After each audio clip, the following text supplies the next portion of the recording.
I'm chair, but in fact, I would say that I'd like to open up the discussion, giving half an hour on the clock. I'll definitely stop by 5:15. You can all clam up and go silent if you insist, but I insist you don't. Firstly, I'd like discussion, but also questions that you wish you'd asked to earlier presenters, and any feedback. I'd like to say now, in fact, that we have another symposium, the third AHRC-funded symposium, is penciled as June the 20th. It absolutely will include more analytical work. We're thinking of doing some test runs with Pierre of eAnalysis, with the ORAMA contributors.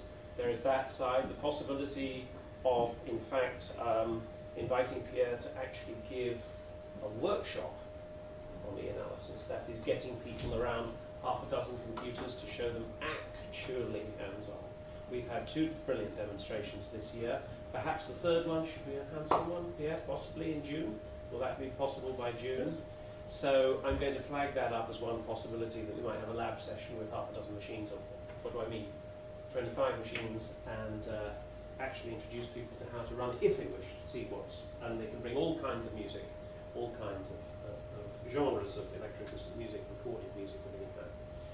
Today, Panos. One question to Pierre. Yeah. Although I'm a Mac user, you said that it would be strictly for Mac. Why can we expand it? I mean, I suppose we want more people to use the tool. And I suppose that more people are using Windows, unfortunately. But this is the truth. What is the restriction? Techie question. It's because I develop in Objective-C language, and Objective-C language work only on Macintosh.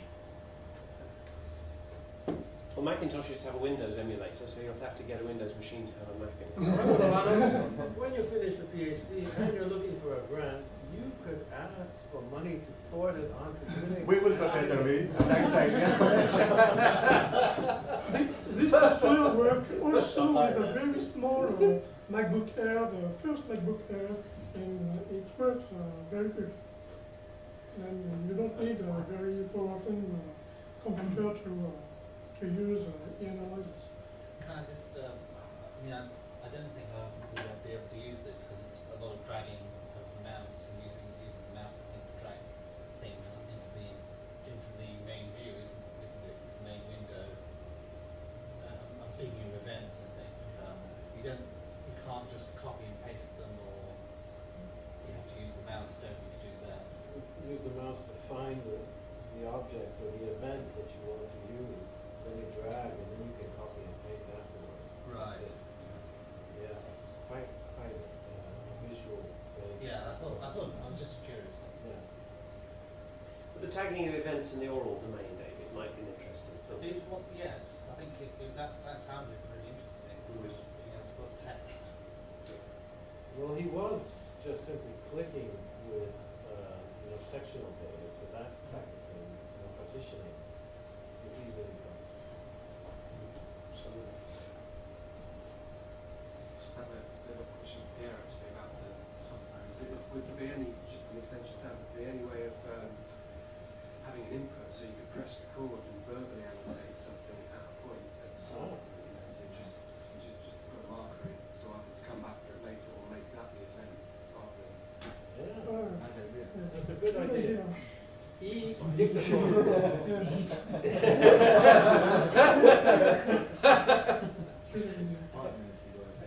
Yeah.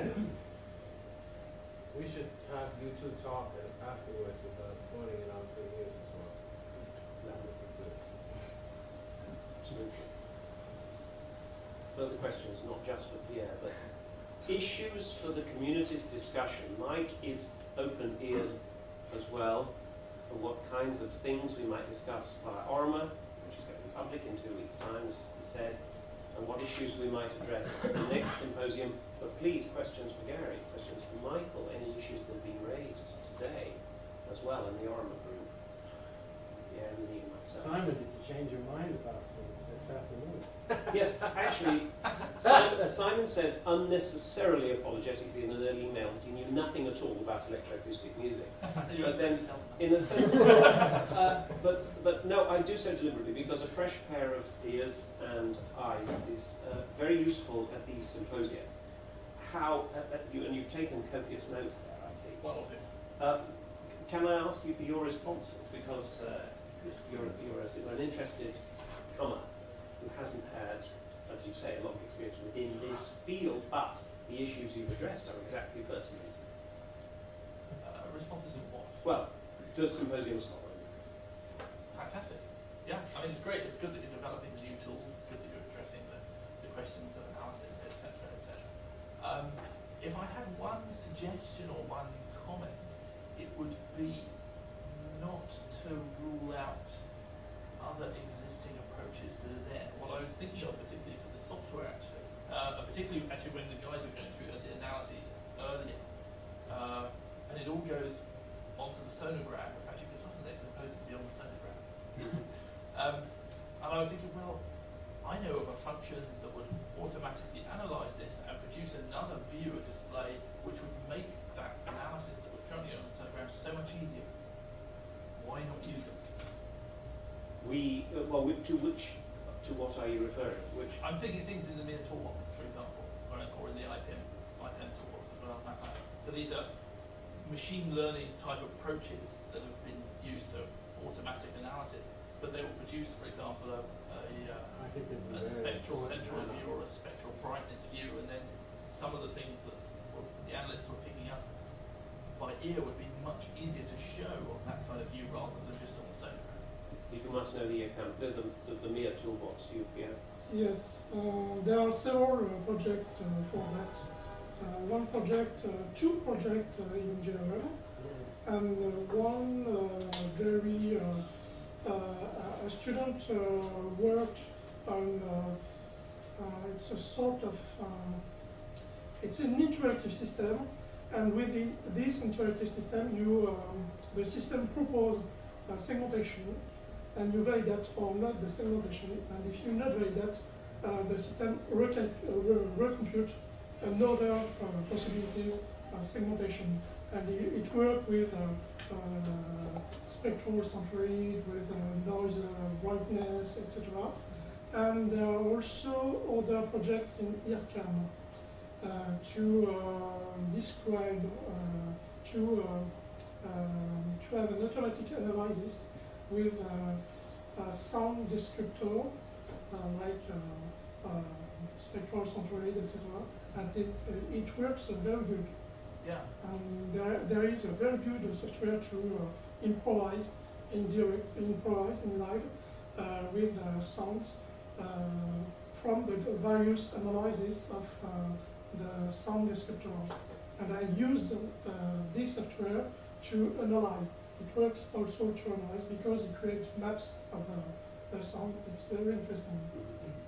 Yeah. And So I think it's complementary. it's why I want to create a link between Max, because in Max you have a lot of projects like that, and you can, with the software, if you can load Max, launch Max, and send to Max a possible calculation, and Max send to analysis the result, it will be perfect. So those links will be developed. Yes. Okay. Because I think too, the part of your point about the expert system is not just working at the sound level, but you have done your events and so on. The expert can then look at that and pattern match. Do you envisage an expert system that will look at your annotations and say, have you noticed this happens regularly? Have you noticed this is... That's when we get back into the computational Yeah. side. That's what's kind of missing at the moment. Yeah. I mean, to what extent will your final little bullet point there at the bottom on the last slide, the expert system... I need to remember. Yeah. But to what extent, I mean, given in pragmatic terms, we're halfway through this project now. This is a very neat point to say we're halfway through. What kind of expert system might we develop? But have you a preliminary one sentence on My first idea is to create a sort of form, a system, and the system asks you, you want to analyze this sound, and then if this sound is short or long, then the system proposes different types of sound object, for example, or of spectrum morphology, and then continue with other questions. If there are a pitch in the sound, or if there are no pitch, and when the user answers, the system proposes different types of possibilities, different types of analytic events or graphic events.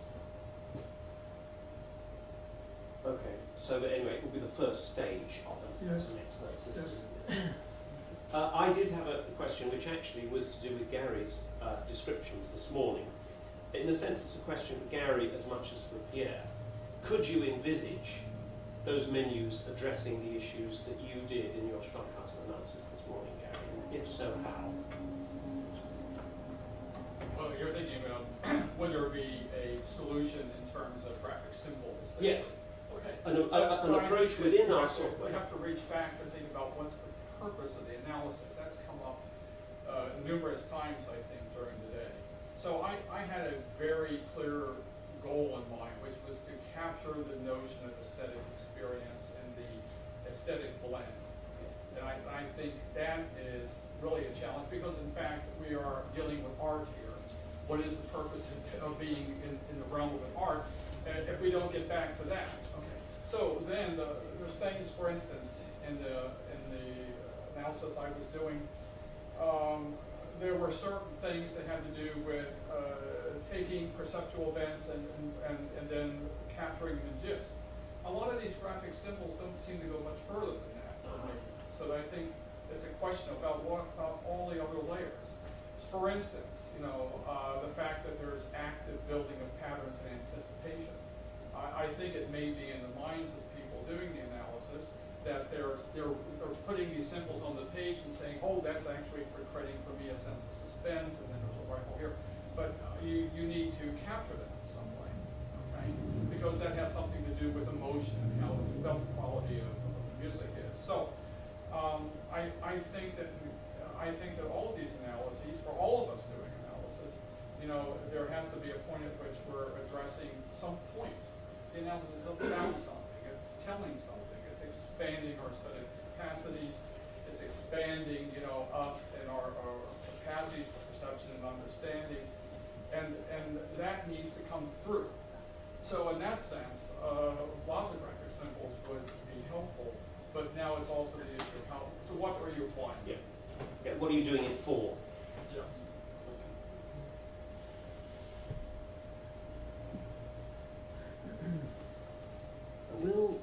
Will you be adding some of the bits of software that Simon mentioned earlier to the analytical toolbox? Because I know that the analytical toolbox on the Orama project is basically it's got lots of concepts and approaches with terminology and things, but not necessarily technology or bits of kit or algorithms. That would be quite a nice addition to that, so that if in future I go, well, actually I don't want to use a boring old sonogram, I want to be different, can I go and find somewhere where I can? Well, I was actually going to add, this is not on the website at the moment, but another link for software or something along those lines on top of the analytical toolbox. As I said, it's going to be mainly on methodologies, strategies, but I realise now that there needs to be something else there for reference as well. So yes, I will in the future plan on adding something like that.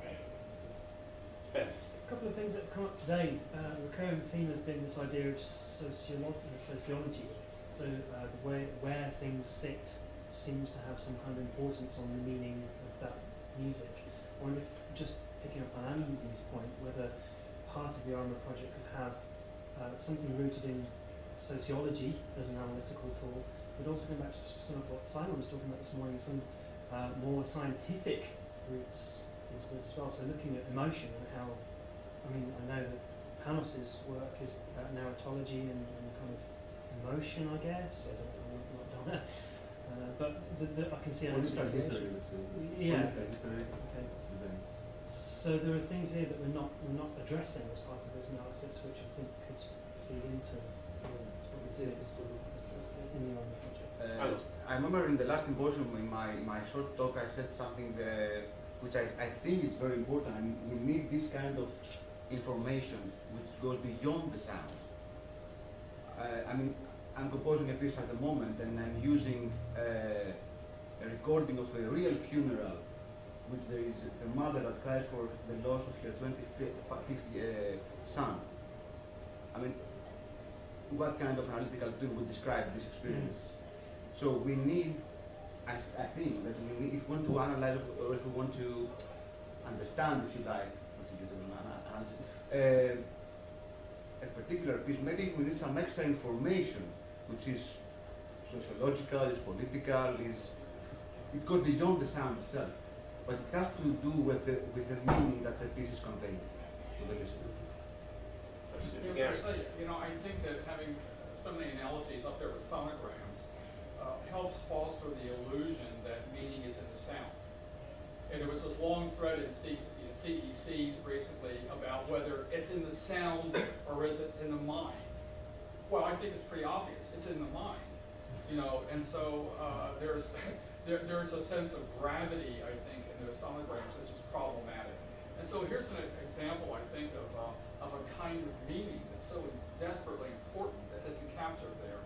So Zanaka's late in life does this piece called Yendi 3, which is one of the rawest, most unfiltered things you've ever heard, and if you did know it was by Xenakis, I don't know what you would think, but the fact that you do know it's by Xenakis, you knew that sits there in the repertoire of everything else he's composed, gives it an aura of meaning that it wouldn't have otherwise.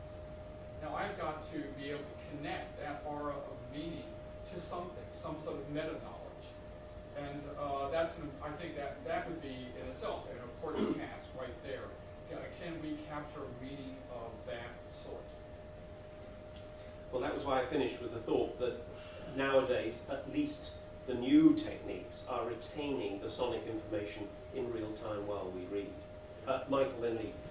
It was just, do we think works have meaning in that sense? I mean, we can have all kinds of discourses in our listening, internal discourses when we listen, and we can be aware that Xenakis is old, or we could be totally ignorant of that fact. And we might have quite different listening experience, but is one more legitimate than the other? And I was thinking about earlier your talk when you said Dennis Smalley had said that you made a mistake.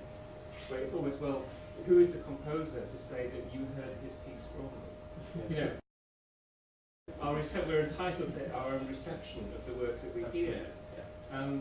So you might say that one is more informed or informed in different ways than another. But I agree. Yes. And maybe analysis needs to be able to capture those kinds of differences.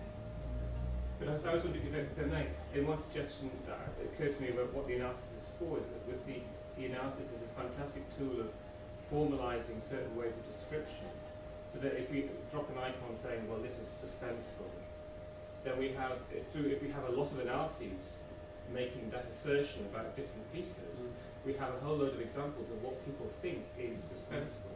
Because it seems maybe in electroacoustic music we don't have that shared view of structural function that exists in tonal music. So the purpose of the analysis is for us to understand what it is within the music and the sound property that causes us to label it suspenseful. Yeah. And that's through practice, through many, many, many instances of comparison. Maybe that can shed light on that. From a scientific point of view, that would be fantastic. Yeah. And then take it to a lab and test it. Yeah. Well, it is a lab, in a sense. Lee. Yeah, a couple of things. First of all, I think that there are listeners who don't want to know whether the composer thought this or the analyst thought that. I think on a day like this, we can exclude that from the discussion. The second thing is the point that was just raised about all of these contextual bits of information. To be honest, having worked at a musicological institute in the early part of my career, in any traditional analysis of any weight includes that. Bartók wrote the third string quartet in a very short second period of his career when he was particularly experimental. This was happening in Hungary and this was happening in his life, and therefore this happened in his piece. Now, you probably wouldn't put that above the sonogram. But there is another place for it, you know, and suspenseful might also lead in a similar fashion to a larger narrative, which might be placed separately, and that's where that discourse is going to happen, which is the kind of discourse you're looking for, Thomas. All these social things, whether electronica happens at a certain type of venue, or you've got a politically laden piece, if we exclude that from analysis, unless we're looking for a specific thing, then the analysis isn't worth its weight.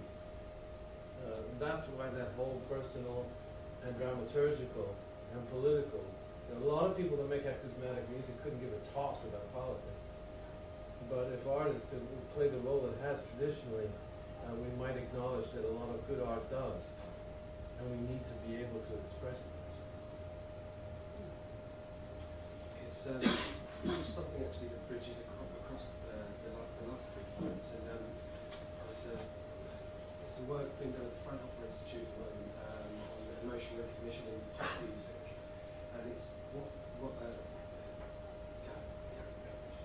again, this was explaining what they were trying to do with pop music is remove, well, first disguise or remove or take away the things that we already know about. Like, for instance, talk about the lyrics and the recognition about this is playing our song, it came up earlier, is to remove that, and then to remove some of the, you know, the other, to remove the recognisable tonality and things, and try and find out actually what it is about pop music that we react to. And it seems like they're actually moving in the opposite direction in some ways, to try and find the middle ground. What is it about things that we listen to that make us respond in a way that's either favourable or not favourable? So there seems to be, rather than just, I mean, and this I'm coming into electroacoustic music as a bit of an outsider as well, my roots are in sort of music production. There seems to be two parallels trying to find a similar sort of ground for whatever reason. What is it about this stuff that people turn onto and that don't turn onto? So maybe there's some cross-genre research to be done with everybody who's making something art. Gary and Andy. Yeah, I think, you know, in pop music, people have a phenomenal expertise about background meta information. You know, there are these studies where you can play less than a second of the opening of a pop song, and people say, oh yeah, Motown, late 60s. Oh yeah, no, that one was electronica, and you know, and they've done it with like this much information, but that much information of both the universe of associations.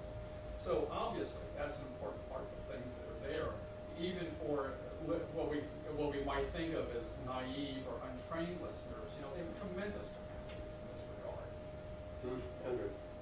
Well, I think one of the things that I've been looking at in my research, where I've been asking people about their opinions on pieces of music, and these are people who've never heard pieces of electroacoustic music before, is that sometimes there are these kind of interesting trends that emerge and kind of associations that they have that come from their kind of lived experience. But I wonder whether, I mean, I know that Lee mentioned that we're not dealing with people that are not necessarily specialists. I don't know whether I misinterpreted that.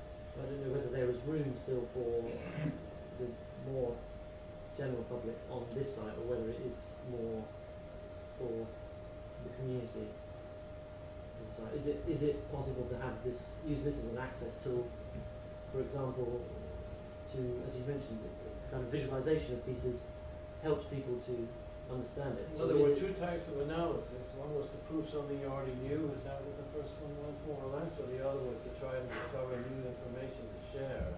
Obviously, offering people who are inexperienced something new, which helps them find their way into music, doesn't sound like a bad idea to me. Gary. I think also, I mean, I would add something to the list, which is an analysis, you know, that's sort of beautiful for its own sake. You know, I think there are a number of times I've experienced analyses that led me to aesthetic experiences, but it was the analysis, or let's say the performance of the analysis. That analysis can be a performative act in that sense. Maybe there's some room on that list to be sure to include. How to present an analysis. Yeah. Yeah, well. Well, that's Beautiful, true. As it was saying, in a sense, everything is a performance, Yeah. in some senses. We are drawing to a conclusion. Are there any very final points?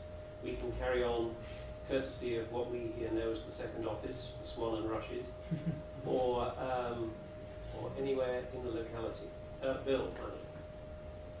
Well, I found your analysis point of view interesting as sort of like the red herring here. And please try, I haven't formulated the thought that I think. Well, red herrings in Sweden, something delicious. No, they're east of Finland, the red. And I don't really have control over this thought, but I wanted to throw it out. I think it's very interesting that Gary uses the word aura. I'm reading Walter Benjamin with my students now, and suppose you didn't know that Xenakis wrote this piece. I mean, would it be, what is this, right? I mean, I remember sort of a situation of the Emperor's New Clothes in a way. I remember when I was sitting on a festival committee in Stockholm, and things had moved up from analog tapes to that. Suddenly the playing field was even, except maybe you get something from Vilnius who's on cassette or something like that. But the technical standard didn't actually tell you so much about the composer. And we listened to 150 pieces and were blind testing. And then you looked at who you threw out and the comments that on these things. You know, we were doing, you know, blind listening, and so in a way, I think a good analysis has to take in what Larry Ferrara calls the eclectic approach, which is actually all of these things, the phenomenological aspect, the social. And on the other hand, it can also disguise stuff that it can help a piece. I think they've discovered that half of the Rembrandt pieces, works that they thought were Rembrandts, aren't Rembrandt anymore. I mean, and if you thought one of those fakes was a great painting, is it still a great painting? Even though it's not by Rembrandt. I mean, so is your analysis and perception of that changed by some sort of other kind of fact? So the Emperor's New Clothes, it's not meant to be disparaging or anything, because I think for me the point of analysis, I mean, for the Fraunhofer Institute, I don't know what their point is. What is their objective? Is it to tool mixes and pop production in a way so that they get the kind of response that they get, or not? I mean, the analysis that in a way that I would use it is often to reveal something through thinking about it that I wouldn't normally have seen before, and in that way to deepen my experience with it. I think that the tools sometimes in their exactness can be, I go back to Gary's gist, I think sometimes the gist of things that you get from the very beginning is often like the correct kind of point of view. I think your point is very well taken, Bill, in the sense that Gendi 3 listened to in some context would be a horrible piece and you'd never program it in your festival. In another context, it's a highly significant work. Yeah. It does depend what you're listening to it for. It is a highly significant work, but I can't say I like to listen to it too often.